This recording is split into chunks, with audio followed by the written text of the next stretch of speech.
तो जय हिंद फ्रेंड्स। अगर आपने जेपीएससी का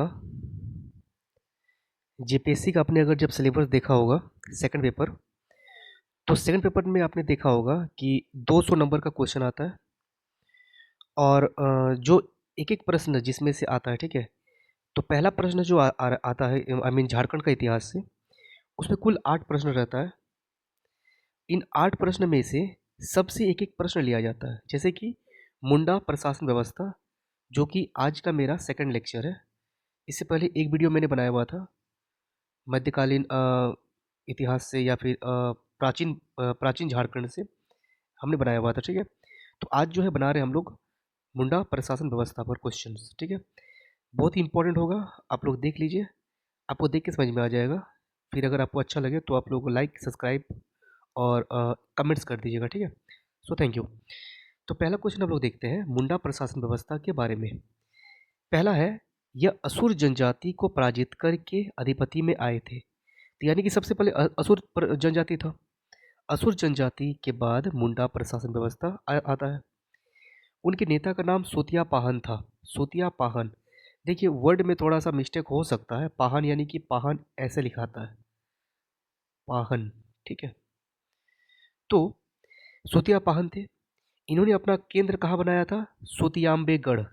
देखिए इसको हिंदी में टाइपिंग कर रहे थे ना, तो ये सही से टाइपिंग नहीं हो रहा था, ठीक है। सोतियाम्बेगढ़ कुछ इस तरह से लिखाता है, सुतियाम्बे, सुतियाम्बे, सुतियाम्बेगढ़। मेरे पास अच्छा पेन भी नहीं है, ठीक है, इसलिए थोड़ा सा ऐसा लिखा रहा है। तो सुतियाम्बेगढ़ को बनाया था किसने? सोतियापान ने। ये उसके बाद, यानी कि अगर क्वेश्चन अगर आपका ऐसे आएगा ना कि मुंडा प्रशासन व्यवस्था का जो केंद्र था वो केंद्र कहाँ था, तो सुतियाम्बेगढ़ था, ठीक है। फिर चौथा है, यह जनजाति सवई को जरासंध से संबंधित मानते थे। कभी कभी क्वेश्चन ये भी आ सकता है कि ये अपने आप को कौरवों से संबंधित मानते थे। कौरव, कौरव और पांडव आपने पढ़ा होगा ना, तो ये अपने आप को कौरवों से संबंधित मानते थे, ठीक है। अब महत्वपूर्ण शब्दावली, जहाँ से प्रत्येक बार क्वेश्चन आता है, अगर मुंडा प्रशासन व्यवस्था से क्वेश्चन आना रहेगा ना, तो क्वेश्चन यहीं सबसे आएगा। जैसे कि सरना, क्वेश्चन ऐसा रहेगा कि सरना शब्द जो कि मुंडा प्रशासन व्यवस्था का एक आई मीन एक शब्दावली है, इसका तात्पर्य क्या है? तो इसका तात्पर्य है मुंडा जनजाति के ग्राम देवता का निवास स्थान। यानी कि मुंडा जनजाति के ग्राम देवता का निवास स्थान को कहा जाता है सरना। अखड़ा क्या है? तो मुंडा पंचायत का बैठक को अखड़ा कहा जाता है। या फिर युवक और युवतियाँ जो एकत्रित नृत्य करते थे, इसको भी अखड़ा कहा जाता है।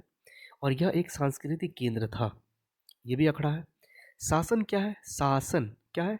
तो समाधि स्थल, शव को दफनाना, यानी कि समाधि स्थल या फिर शव को दफनाना शासन कहलाता था, ठीक है। फिर है गीती ओड़ा। गीती ओड़ा क्या है? मुंडा का जो युवा गृह था, युवा गृह, युवा लोग जो युवा युवा लोग आते थे बैठते थे, है ना, तो उसे क्या कहते हैं? गीती ओड़ा। फिर है जंग टोपा। देखिए एक बात बता रहे हैं, आप इससे पहले एक क्वेश्चन आया था 2024 में आया था शायद, है ना, 2023 या 24 में, बिटलाहा। बिटलाहा क्या था? बिटलाहा आपने क्वेश्चन देखा होगा शायद, बिटलाहा क्या था? तो बिटलाहा जो है एक सामाजिक बहिष्कार का रूप था। यानी किसी को अगर दंड देना रहेगा ना, सबसे खराब दंड, सबसे विभत्स दंड जो था, उसको बिटलाहा कहते थे। तो ऐसा शब्द आ चुका है, इसलिए हम ये शब्दों को लिखे हुए, ठीक है। तो गीती ओड़ा क्या था? तो मुंडा का जो युवा गृह था, युवा गृह, उसको क्या कहा जाता था? गीती ओड़ा, ठीक है।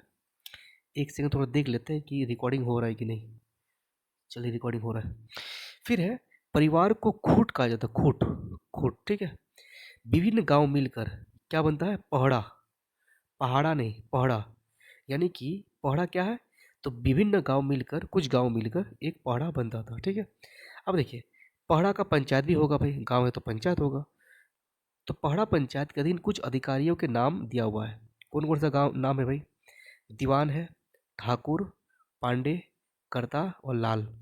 याद रखिएगा, ये लाल वाला क्वेश्चन इससे पहले भी आ चुका है।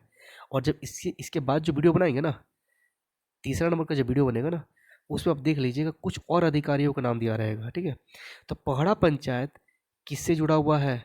मुंडा शासन प्रणाली से जुड़ा हुआ है। पहाड़ा पंचायत किसे है? तो मुंडा से जुड़ा हुआ है, याद रखिएगा ये सब चीज़। ठीक है।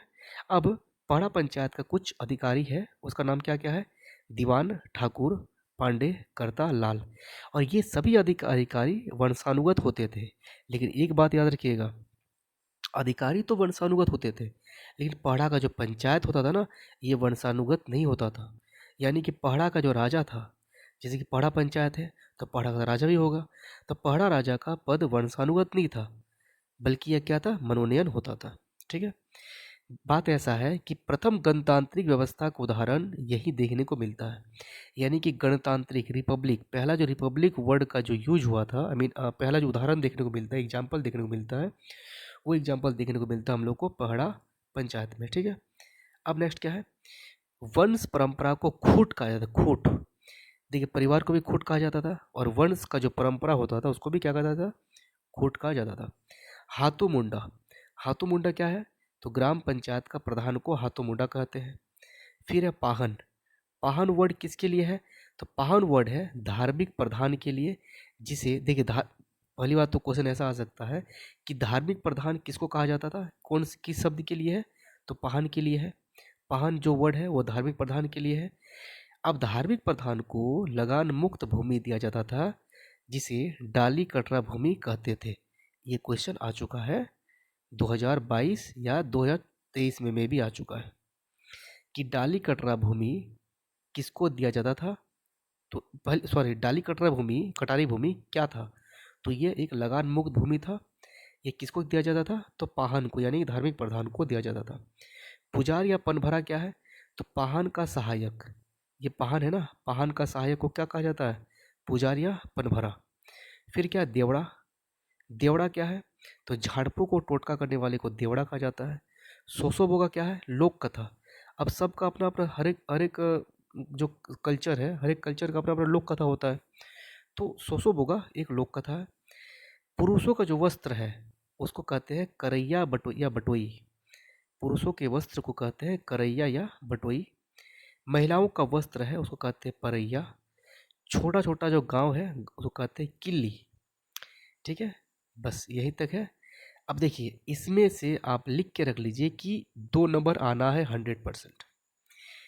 यही जो ये आपको दिख रहा है ना, ये छोटा सा आपको दिख रहा होगा, इसको आप लोग जो है या तो स्क्रीनशॉट ले लीजिए, या अगर बोलिएगा तो ये इसका पीडीएफ जो है वो दे दिया जाएगा। ठीक है।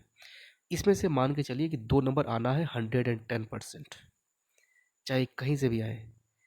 देखिए ये जो है ना पुजार और पनभरा, ये पहले भी क्वेश्चन आ चुका है कि पाहन का जो सहायक था उसको क्या कहा जाता था? पुजार या पनभरा। ठीक है। सो अगर आपको अच्छा लगे तो like, subscribe and comments. Thank you.